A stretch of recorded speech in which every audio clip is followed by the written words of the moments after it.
This is Why Am I a Mets Fan? A podcast hosted by Samantha Croston and Ashley Wenskoski.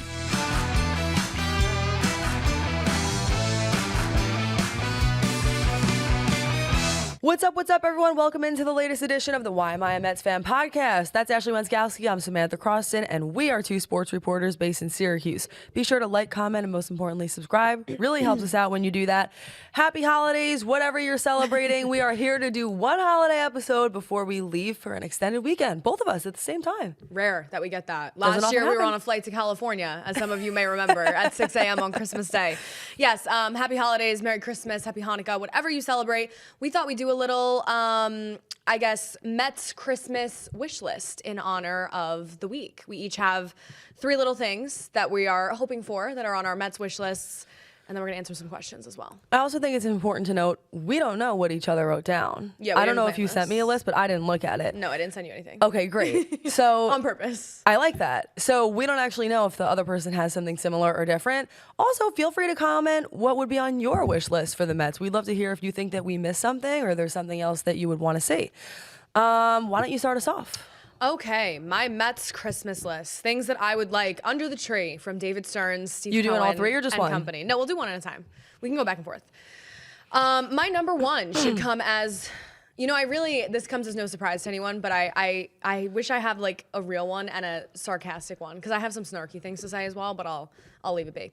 My number one, this is not surprising to anyone, add a true frontline starter and just see the rotation take shape in some way, shape, or form. I feel like I need this rotation to have some sort of identity ahead of spring training, but I don't know if it's going to due to the glut of folks that they have. I mean, last year, obviously, we've covered this. The rotation was injured. It was inconsistent. Guys fell short of expectations. And they never really had a true ace, right? That's where the issue comes in with both Sean Manaea and Kodai Senga underperforming last year. That guy this year, as crazy that is to say, could be Nolan McNeil. Yep. But it could also not be. I mean, he had a 2.06 ERA through his 8 starts at the end of 2025 when they finally did call him up. DeGrom comparisons. Everyone's very high on McNeil, and I would be honestly shocked if he doesn't break camp in the big league rotation. Yep. I think everybody expects that. But beyond him, the Mets are going to need to move some things around here because if they are in the market for a frontline starter, that, 1A guy at the top of the rotation, they have a lot of pitchers on this roster. Like, we are wealthy, but we need to cut some of the dead weight here. Trim. You got Manaea, you got Senga, you got David Peterson, Clay Holmes, Griffin Canning, I already said David Peterson. Christian Scott's coming back. Could he maybe slot into like a late inning relief role? Do we get creative? And then you have McLean, Sproat, Tong, and the like down in the farm system. There is just too many. And then there's old friend Ty Lore, who I didn't even mention on purpose. There's just too many cooks in the kitchen here. I completely agree. And I think it's really interesting that you bring that up because it sort of, to me, points to a larger theme that we've kind of seen all along, which is the idea of the Mets being in this middle ground in so many ways. You see it with the starting pitching. You see it with the wealth of the farm system, for instance. But there's not necessarily a place where everyone fits.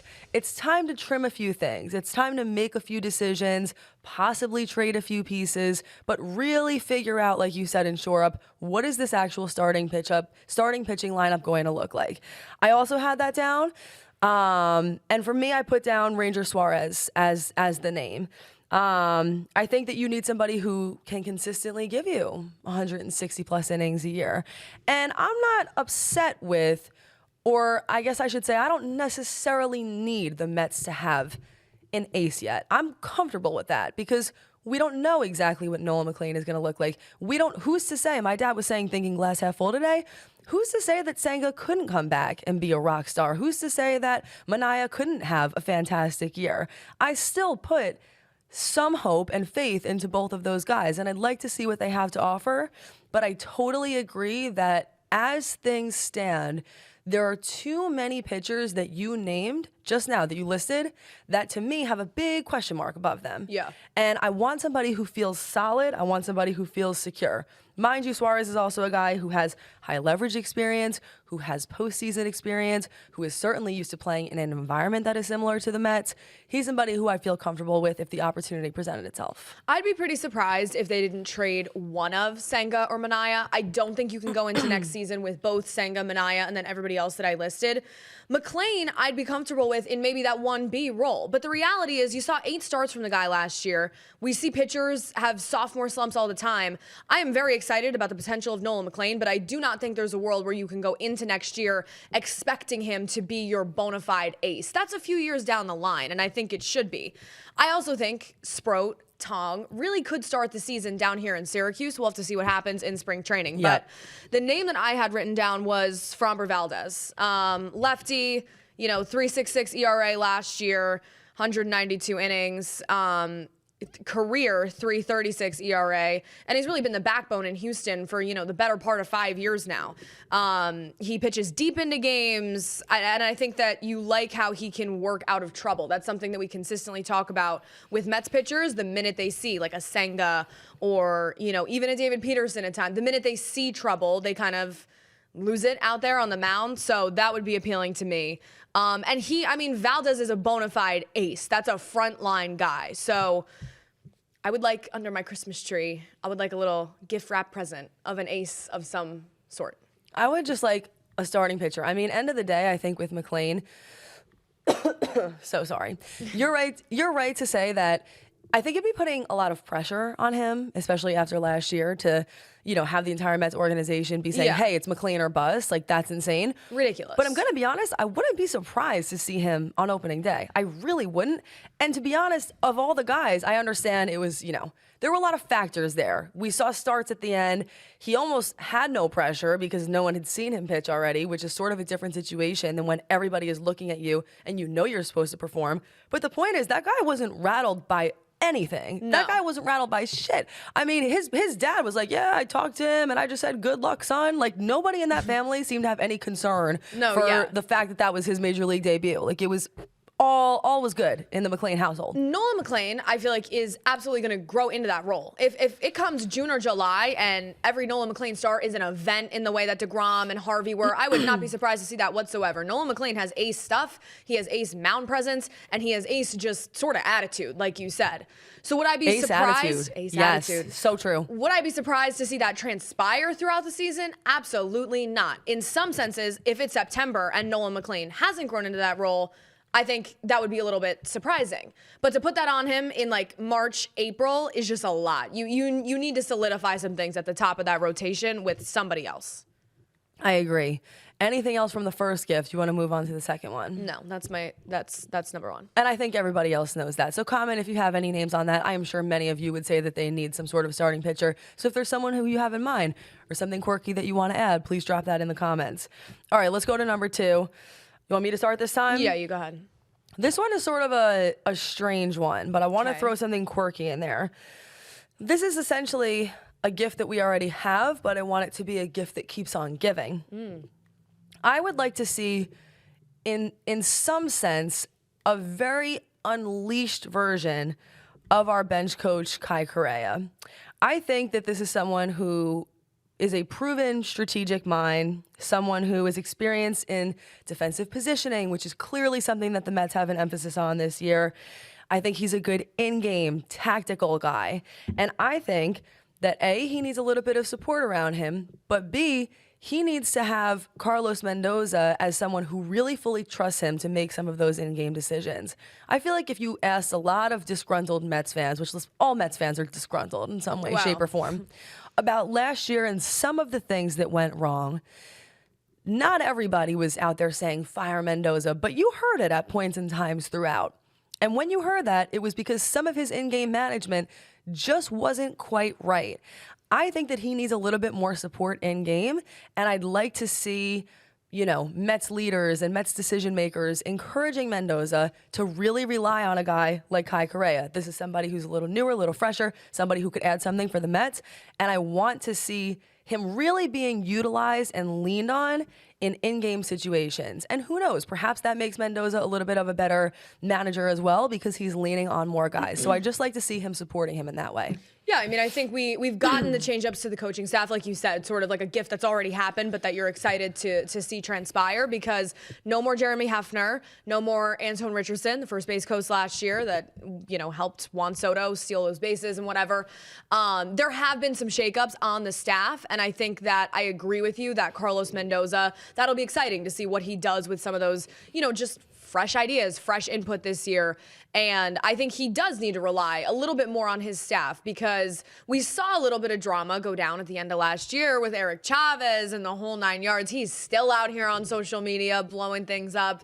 He's going through something. Yeah, Eric Chavez, it's a dark time for Eric Chavez. But whenever you have a season that, you know, went the way 2025 did for the Mets, you're going to get that. There's going to be some stuff behind the scenes. But I agree with you that Mendoza can use all the support he can get this year. Even just in like late inning situations, you know, defensive replacements. I feel like there were certain things along the line that Mendoza missed in times where it was really important. People who he had on the roster at times, for example, in Acuna, who maybe could have or should have been in and wasn't. And I want somebody who he fully trusts to be reminding him of that when all the fans are thinking the same thing. I like that one. My second wish is some protection for Juan Soto in the absence of Pete Alonso. You take a look at that projected lineup right now, folks. I know that Jorge Polanco's on his way. He had like an intro Zoom press conference today. Looked lovely. And Polanco's a guy that, you know, I do think is going to provide some boost to that lineup, whether it's power, whether it's whatever it is, just veteran presence. They loved him in Seattle. Like, Mariners fans are really sad to see him go. But Juan Soto is going to need somebody to hit behind him, not named Mark Vientos. Okay, if that's where we're headed, like we can't do that. Everybody knows that. They still need a bat. They need a Cody Bellinger or a Kyle Tucker. Do they trade for Yandy Diaz? Do they trade for Lou Bob? Some of that stuff's been really heating up about Luis Robert Jr. It needs to be a proven bat. Like, David Stearns got up there at the winter meetings and everything that was coming out of his mouth was about the young guys, Ryan Clifford and Jet Williams and all these guys that are going to be in AAA this year right here in Syracuse. And that's wonderful. I cannot wait to see one or all of them grow and develop into major league hitters. All about the development. That's terrific. But you know what, David? I really... That's not going to cut it for Juan Soto. Why on God's earth did you sign Juan Soto if you're going to give him no protection in the lineup? Preach. I can't have that. I can't deal with it. It can't be Mark Vientos, and it can't be any of the AAA players that I just named. That's honestly, the fact that we're even talking about AAA players for protection for Juan Soto is just like, what are we doing? It's insulting. It's insulting to everybody involved. So they need a bat. That's no secret to anybody. And I hope that they get it soon, because the sooner the better, so everybody can stop their Pete Alonso crash outs, I think. The Pete Alonso crash outs have to be over at this point. We got to move on, I'm going to either folks. donate my jersey or I'll figure something else out. It's all good. Listen, I mean, he's posting a lot about the Orioles. He's in Baltimore, his new home with his wife and his son. It's all very sad, but we have to move on. Son seems to love it. We're moving on to bigger and better things. We can't just stay stuck in the past. No. It's not healthy. It's not good for anybody. That was the third one that I had written down. Okay. I put Cody Bellinger specifically. I think that he's the right person for this. I'd actually like to hear Paul's thoughts. So let's get that mic working at some point. Paul, if it's working, I would love to hear your thoughts. Paul is our director. He is a proven Yankees fan, and he could give us some insight into that. But I think that he's the right guy because, like you said, you need somebody who's proven. I also think that you need somebody who's realistic. And my thought is, based on the guys who are left, you obviously mentioned Kyle Tucker and whatnot, I feel that the Mets surely didn't pawn off some of these guys and get some of this money back to do fuck all with it besides build a casino. No. I think there's a reason why they have that money back, and why not go out and spend some of it now? Bellinger, to me, makes sense because you don't have to trade. You don't have to do anything like that. You don't have to lose out on prospects. And at least one thing seems crystal clear to me, which is this. Part of David Stearns and company's strategy is they don't want to give up too many guys who they think are going to grow up into true stars. And you never know. You just never know, right? Who's going to end up being a star, who isn't, or you're going to trade somebody away and get burned. I feel like you end up feeling a lot of PTSD about some of those kinds of things that have happened in the past. I understand where everyone's coming from. And you know what? If that's David Stearns' strategy, then I guess in David Stearns, we sort of have to trust. But in that case, go out there and get me someone who, like you said, is at least someone who has proven himself on the field, and you don't have to really give anything up necessarily. You probably have to overpay for Cody Bellinger. You probably do. Yeah. And the numbers that they were releasing for what he was wanting for a contract were really, truly absurd, in my opinion. But I don't know that it really matters at this point. I feel like we sit down here and for every free agent, we say, I cannot believe they signed for that amount of money. But you didn't want Alonso, so you gave him away. And you didn't want Nimmo, so he's gone. So now you need somebody. And I think Bellinger, especially, obviously, he can play first base.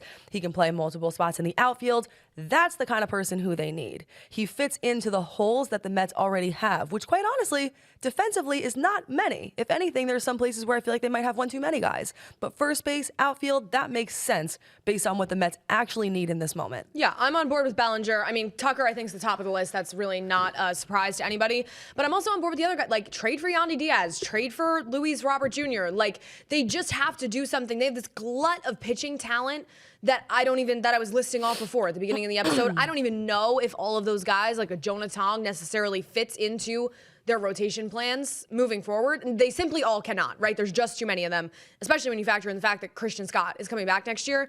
Use some of that pitching depth and those pitching prospects to get a bat. I don't think it should be that hard. I like Bellinger, like you said.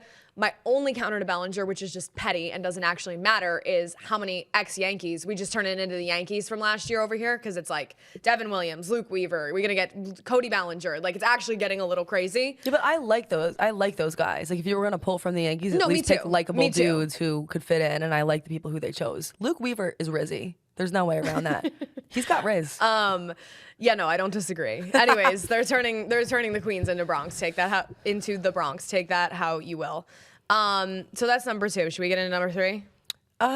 Yes. I thought I had something else to say. Oh no, you did your number 3, which was my protection for a bat. That ultimately was my number 3. I'm just trying to think if I had anything else to say on that. I guess all I'll say is this. I understand the fact that they don't want to go out there and spend in a crazy way and trade in a crazy way. But you have to do a few things here to prove to Mets fans that you are still in win now mode, that there's a reason that they should turn on the TV and watch every single night besides Gary, Keith, and Ron. Yeah. And that they're still committed and dedicated to winning now, even if they do want to hold on to and have belief in some of the guys in the future, right? You can't always be forward thinking at the cost of winning now, because who's to say if that's going to work out? That's what they said 3-4 years ago. 2025 was the year, and they didn't make the playoffs. So I don't want to see that again. And you can't hold on to everybody, right? I mean, we saw them get rid of Drew Gilbert at the end of last year, but even a guy like Jared Kelenic, everybody was really high on him. Now he's in Seattle, and I think he's on the Braves now, actually, but he was in Seattle. Hasn't amounted to much. Like, I remember my dad, like, being upset when they parted ways with Kelenic. These hitters, like, you just don't know if they're going to pan out. Position players, pitching prospects, whatever. It is time to, I think, cut some of the fat, trim some of the dead weight, because not all of these guys have a space on your roster. You know that at this point, I think, if you're David Stearns. So get rid of the ones who don't. Stop hoarding, David Stearns. Clean out the damn closet. It's time to clean. Spring cleaning. Yeah, my third one actually goes along with that point, because you were saying win now mode.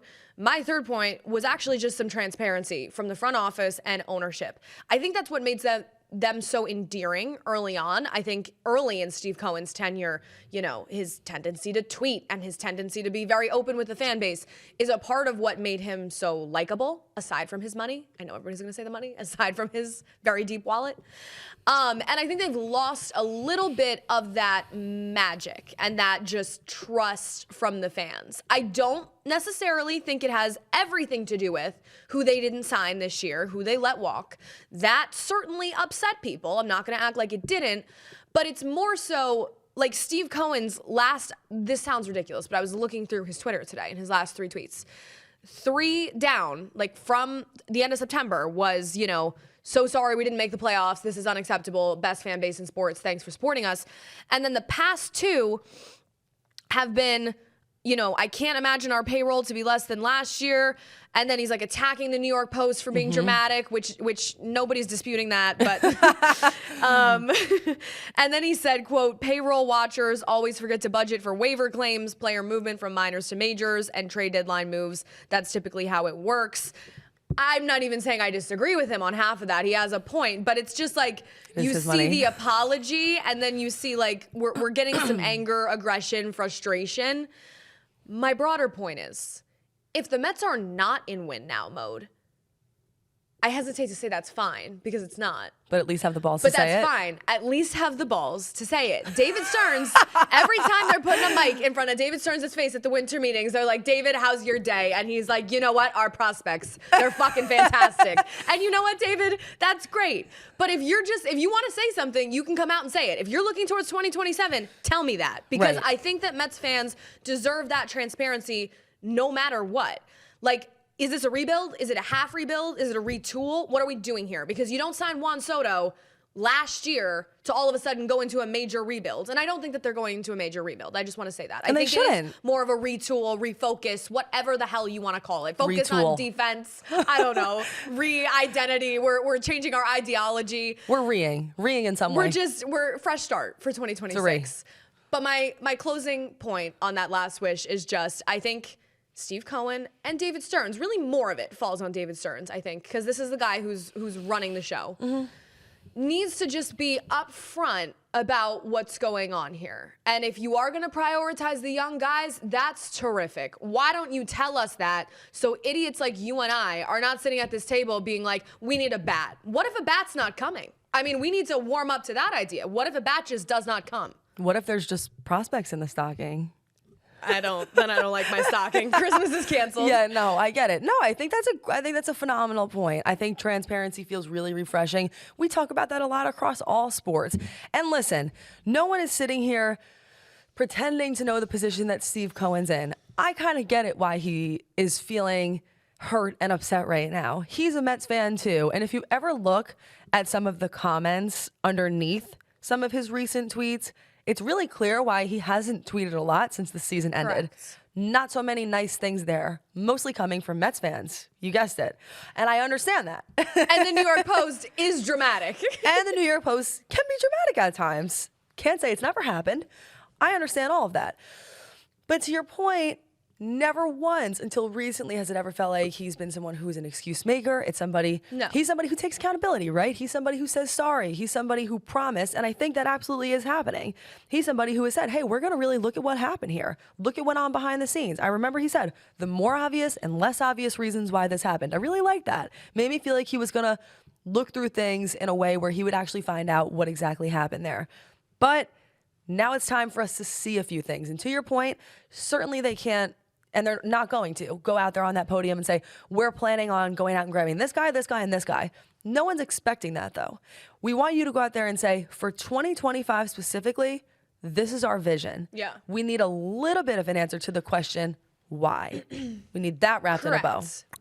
Because I just think that David Stearns' tendency to get up there and just be a little robotic, we can all admit it, a little, I guess he's just he likes to sort of gloss over things and be like, we're comfortable with this. We weren't comfortable with that. Listen, is that the guy's job as the president of baseball operations for the New York Mets? Absolutely it is. He cannot get up there and tell us, their deepest, darkest secrets, their wish list, what went on behind the scenes with some of these free agents. He can't do that, and I get that. But I think it's made him a little less endearing to fans because it's coming off as a little bit just robotic and out of touch at times. I don't want you to get up there at the winter meetings and smile when Edwin Diaz just took a walk and you didn't even know it was going to happen because he didn't come back to you and ask for a counteroffer. I'm not looking for your smile at that time, David Stearns, okay? I'm not. Ashley wants you to frown for Christmas, David Stearns. She wants to see you frown. No, I just like some David Stearns honesty and transparency. Thanks for coming to my TED Talk on that. All right, last thing we're just going to go through. We did a little bit of a mailbox episode. Next time we're going to do that sooner so you guys can throw more comments in there or maybe under our YouTube channel where we get most of them. But we put it out on Twitter. We put it out on Instagram. There were some comments. So if any are interesting to us, we're going to talk about them right now, which some of them were. So let me get some of those up. I'll go to the Twitter, see what we have going on here. Oh my God, do I have news for you? No, it broke now. Live Something on broke. the episode. No. You guys. No. I just checked Jeff Passan Twitter. The New York Mets will receive a rookie ball arm in the deal that sends Jeff McNeil to the A's, sources tell ESPN. The Mets will also be sending cash to help cover McNeil's $15.75 million salary, plus the $2 million buyout on a club option for next year. Full trade. A's receive Jeff McNeil and $5.75 million. Mets receive right-handed pitcher Yordan Rodriguez, a rookie ball arm. The Mets said, who the hell is going to take Jeff McNeil off our hands? We will give you a bag of balls and Jeff McNeil and $20 million. We don't want him anymore. Wow. Holy hell. Wait, we never even talked about that as something on our wish list. Woo! Wait. No more Jeff. That's a stocking stuffer, if you ask me. That's a good one. Dang. I'm actually, I like started sweating when you said that. I'm like, what's going to happen right now? Is it big? Is it breaking? I saw Jeff pass and I saw New York Mets and I started sweating. No, that's crazy. But that's good. That's good. I don't know anything about that pitcher. We're going to have to find some things out He's and come a back to it. rookie ball arm. They literally said, give us the bottom of the barrel. Give us anybody. But you know what? Who knows what a rookie ball arm can turn into? Jeff McNeil, we've seen his ceiling. And you want to talk about gluttonous. That position, there was too much going on there. They had no need for Jeff McNeil. Give me anything. That's fine. I'm fine with that. Really. That's cool for me. That is really something. Yordan Rodriguez is 17 years old. At least that means he's young. Rather have a young guy than an old guy, right? Potential's there. Maybe he's really good for the clubhouse. No, Great culture. Listen, I'm not mad at it. Like, just trade Jeff. Just get rid of Jeff. I don't give a shit. And you got to admit, Jeff was someone who, from a clubhouse standpoint, terrible. Before we even knew there were issues in the clubhouse, we were both like, we just didn't really think he was a good fit. Didn't really Vibes like were him. off. Wouldn't really want him. Fought as with Lindor all the time. Yeah, just Raccoon. wasn't. I mean, wasn't the guy. Sorry. Wasn't the kind of guy who you'd even want to like really sit down at a bar and get a drink with, which I feel like is what we normally say when we're talking about who we want to have fun with. He didn't really seem that fun. And the Mets are really fun. Goodbye, Jeff. Goodbye, Jeff. Thanks for your service. Thank you so much for your service. Good luck with the A's. Have That's fun cool. with the A's. The A's. Wow. The A's. Yeah, that's really Jeff remarkable. just got sent to Siberia. He did, unfortunately. All right. Anyway. All right, here are some other questions that we saw. This is, I mean, we sort of talked about this, but Ricky Ingram Jr. said, should the Mets be all in on Cody Bellinger? And he brought up Scooball. If so, at what cost? Do you like? Have you thought about Scooball at all? I would love Scooball. You want to be all in on somebody? Be all in on Scooball. You're okay with that? Yeah. At but what cost? I don't know what that's going to take. Does that take? Okay, you probably have to put together a real nice package there for Scooball. I mean, who's off limits? Who can you not send over there? Like Noel McLean? No McLean. I mean, let's not be ridiculous.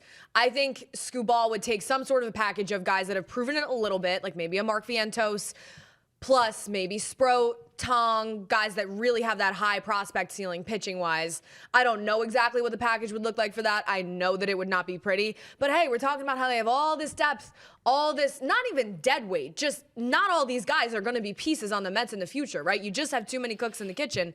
Send whoever you need to get Scooball. All in on Scooball. Yep, I think that too. I have to say, at first I was a little nervous about that because I felt like in a way it doesn't align with the strategy that the Mets have already put in place. But if you're in win now mode, then do everything you can to win now. He's somebody who, how infrequently does that come up where you're able to truly get the best pitcher in all of baseball right now? If you have the opportunity to do that, I think you should do it. He's young, he's great. We would say, yes, go all in, but no McLean. Have to keep McLean. Correct. Someone says, John. Also, I think it's Scooball, by the way. Sorry, Scooball. So sorry if I said that wrong. My fault. You can cook me in the comments. Another person said, are Vientos and Beatty both sticking around? What will the Mets do with Sproat and Tong, AAA or Major League roster to start 2026? I will say, based on what we saw to me, and honestly based on what we know about Syracuse, because mind you, we were in contact with the broadcast guys for AAA Syracuse for the entire year. I think that Sproat realistically is probably ready earlier to start than Tong. Definitely. I think that Sproat is somebody who you might not see up there right away, but earlier. I think Tong, quite honestly, could use a little bit more time. So I would say keep them both in AAA Syracuse to start the year if you can. I think they both will be in Syracuse to start the year. I would not be surprised if they don't, get the pitching depth that they want, if they don't, organize the rotation in the way that they're looking for. If they need somebody, I think Brandon Sproat could break camp in New York, but I don't really see it happening. And then what was the second part of that question? What will the Mets, are Vientos and Beatty both sticking around? This is just my feeling. Keep Beatty. You could trade Vientos tomorrow if you needed to. See, I completely disagree. Total 180. I think Vientos' ceiling is so much higher than Beatty's. I think we saw that in the first year. Yes, we didn't see it last year, and I know that. I am not ready to give up on Mark Vientos. Mark Vientos is giving Justin Turner to me. You trade him, you let him go, he becomes a star somewhere else. I'm not ready to punt on really either of them. I mean, I've always been sort of a Brett hater, but he did really grow last year in the second half, and I think we saw the type of player that he can be. And I think that the Mets pretty much expect him to be their everyday third baseman next year. So for now, I think they are going to keep both Beatty and Vientos. I think they would part with a Vientos because they seem more married to Beatty if the correct trade situation presents itself, such as Skubal. Interesting. Very, yeah. We're going to work it out. We're going to work it out. Everybody calm down. I feel differently on that. I think that I've always been a Beatty lover. You know that. I feel like even last year I was saying that I felt like he could end up being a Met for life and he could be an all-time great Met and all this stuff.